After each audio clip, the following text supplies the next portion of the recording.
Look out, everybody, it's Muscle Car Campy. We've got a car I've been after for a long time. It's a 1972 Pontiac Trans Am with the 455 HO. It's one of 458 with the 4-speed. Yeah, you don't see a lot of Trans Ams with sticks. This is one of them. Even better, this car is completely unrestored. We got to take you through this baby. Before we get going though, don't forget, hit that subscribe button. That way you're notified every time a new video goes live. You will not believe some of the classics we have coming up. Our featured Trans Am is owned by Rob Timken. It's an original honeycomb wheel car. He put on the rallies. That's just what he likes a little bit better. Rob's had the car since 1995. He's the third owner, but it's got an M22 4-speed, 342 gears. The car was stored from 1975 to 1995 when Rob picked it up. You want some stats? Here's some stats. As we said, it's one of only 458 4-speed TAs produced in 1972. If you remember, 72 was a really bad year for the Pontiac Firebird and Chevy Camaro. Another strike hit it. The car was sold new at Nelson Pontiac in El Monte, California. The paint is original, the interior is original, the drivetrain, exhaust, and spare tire and wheel are all original. Actually, technically, we lied. The car has 32,000 miles on it. It's a cameo white exterior with blue custom interior. Naturally, it being a stick, it has a Hurst shifter from the factory. It has the optional center console, AM radio, tilt steering wheel, and front and rear floor mats. The heart of any muscle car is, of course, the engine, and this is where the 72 Trans Am was a rock star. It still had the goods thanks to a 455 HO Pontiac engine, known then as the LS5. It came with 300 net horsepower at 4,000 RPM and 415 pound-feet of torque at 3,200. What made the 455 HO such a star? First, it had the good round port heads, casting number 7F6, the dual pattern 068 cam with 288/302 degrees of duration and 410/413 inch lift.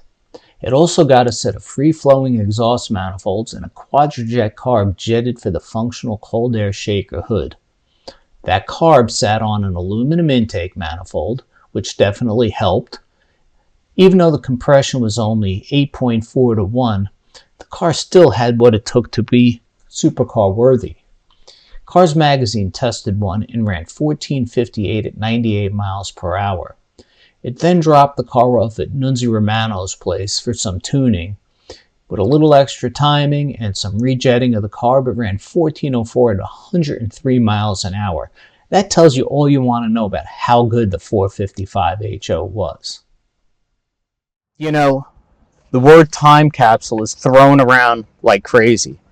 This is truly taking me back to the early 70s when the automotive industry was going through some changes. There was a recession in 70, early part of 71. Nixon took the federal excise tax off of new car sales to jumpstart things, and it really did help auto sales. But as we said, you know, the Trans Am and the Firebird and Camaro got slammed by strikes that year. It really was a bad year, and literally GM considered killing the whole line. Thank God they didn't.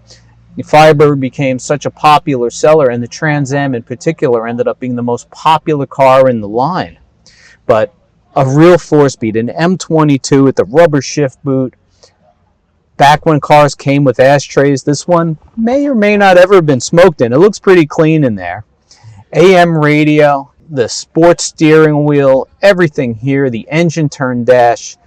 Campy's losing his mind, folks. You know, one thing I noticed when I was getting in and out of the driver's side of the car, this thing, it opens and closes like a brand new car, that door. It's a big door, it's a heavy door, but it opens and closes like new. That's what happens when you have a pristine example of a muscle car like this. It's just like they were in 1972. According to Rob, this car drives just like a new car. It starts, idles perfectly.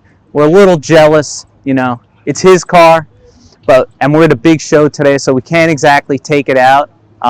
If I knew how to hotwire a car, I might try it, but I think Rob is too nice a guy to do that to. I love this car, and I wanted to thank Rob for sharing it with Muscle Car Campy and his audience. Again, hit that subscribe button if you haven't already. Thank you to owner Rob Timken for letting us shoot this magnificent Firebird Trans Am. We'll see you soon.